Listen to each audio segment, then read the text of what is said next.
তৎকালীন সময়েও হুমকির সম্মুখীন হয়েছি এবং এখনও হচ্ছি। সেটা হচ্ছে যে আমার পরিবার এর কাছে যাওয়া হয়েছে, কল দেওয়া হয়েছে যে আমাদেরকে মেরে ফেলা হবে, আন্দোলনে নামলেই গুলি করা হবে, তারপর হচ্ছে আমরা ভুল করতেছি এমন কিছু। এবং আন্দোলনের পরবর্তীতেও যেই ধরনের থ্রেট পাচ্ছি, জুলাই অভ্যুত্থানের পরেও নারীর অধিকার নিয়ে কথা বললে বা কোনো আন্দোলনে যোগ দিলে তখন আমাদেরকে আবার অন্য ধরনের ট্যাগের শিকার হতে হচ্ছে। নারীর অধিকারের কথা বললে তখন আবার ধর্ষণের মতো হুমকি আসে, মেরে ফেলার হুমকি আসে। এখন পর্যন্ত জুলাইয়ের শুরুর দিকে যখন আমরা কোটা সংস্কার আন্দোলন করি, এবং কোটা সংস্কার আন্দোলনটা ছিল হচ্ছে ছাত্রদের আন্দোলন, এবং সেই ছাত্রদের আন্দোলন দাবি মেনে নেওয়া পর্যন্ত হচ্ছে রাস্তায় ছিলাম, এবং এই আন্দোলনটা দিন দিন আরও বড় হচ্ছিল। আমরা জানি যে একটা ফ্যাসিবাদী সরকার যখন তার দেশে কোনো গণতান্ত্রিক আন্দোলন হয়, সেই গণতান্ত্রিক আন্দোলনকে সে ভয় পাওয়া শুরু করে। ঠিক তেমনি আমাদের আন্দোলনটাকে তারা ভয় পায়, এবং 15 জুলাই আমাদের আন্দোলনটাকে প্রথম থেকেই হচ্ছে বিভিন্নভাবে জঙ্গিদের আন্দোলন, বিভিন্নভাবে জামাত শিবিরে বিএনপির আন্দোলন হিসেবে ট্যাগ দেওয়া হচ্ছিল। এবং সেই 14 তারিখ দিনে যখন হচ্ছে শেখ হাসিনা নিজে আমাদেরকে রাজাকার ট্যাগ দেয়, সেই রাজাকার ট্যাগের বিপরীতেই কিন্তু আমরা রাজুতে আসি।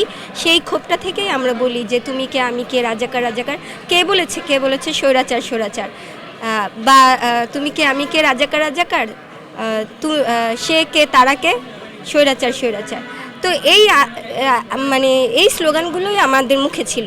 রাজাকার শব্দটা খুবই বেশি ঘৃণীয় শব্দ, যেটা নিয়ে আমরা একদমই নিজেদের উপর গায়ে লাগাতে চাই না। ঠিক সেই শব্দটাই আমাদেরকে ট্যাগ দেওয়া হয়েছিল, কারণেই হচ্ছে 14 জুলাই আমরা রাজুতে আসি। এবং সেই দিনই হচ্ছে আওয়ামী ন্যারেটিভটা ভেঙে যায়। এই আন্দোলনটা যে সবার, যারা দেশের জন্য লড়াই করেছে তাদের সবার, সেটা বোঝাতে গিয়ে কিন্তু হচ্ছে এই আন্দোলনটা পরে হচ্ছে জনগণের আন্দোলনে পরিণত হয়। আপনারা জানেন যে 15 জুলাই যেই আমাদের ভিসি চত্বরে হলপাড়ায় যেই হামলাটা হয় ছাত্রলীগের, এবং ছাত্রলীগের মহানগরের গুন্ডাদের দিয়ে আমাদেরকে হামলা করে, সেই হামলাতে আমিও একজন আহত।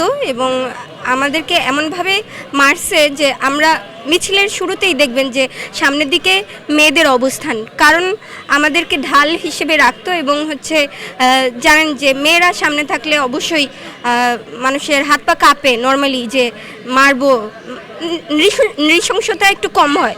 কিন্তু এইবার যা হলো 15 তারিখ, নৃশংসতা মানে পার হয়ে গেল, এবং সেই জায়গাটায় নারীদেরকে এমনভাবে মারলো যে সারা বাংলাদেশ আর চুপ করে থাকতে পারলো না।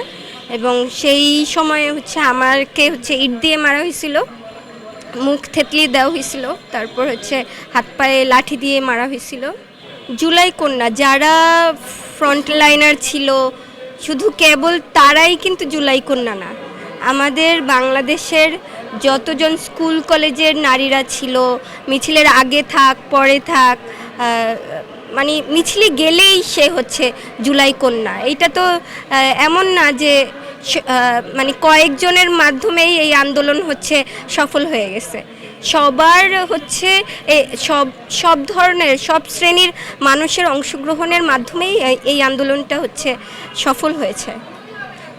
তাই আমি মনে করি যে জুলাই কন্যা এই বাংলাদেশের সব ধরনের নারী, যারা হচ্ছে এই আওয়ামী সরকারের বিরুদ্ধে ছিল তখন।